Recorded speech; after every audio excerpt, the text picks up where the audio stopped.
Hi, in this tutorial we're going to be showing you how simple it is to communicate with one another within the task management feature and leave each other comments. As a mobile user, click on the task management feature and click on one of your tasks, and you'll see that at the bottom you are able to write a comment or attach images, GIFs, your location, or any files that might be relevant for that specific task.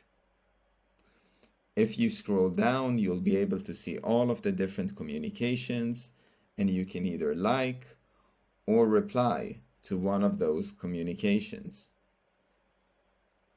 It is just as easy from the manager dashboard. All that you need to do is click on one of your tasks and click on comments at the top right. And here you'll be able again to like, reply, or write a completely new comment or attach any files that might be relevant. Thanks for watching.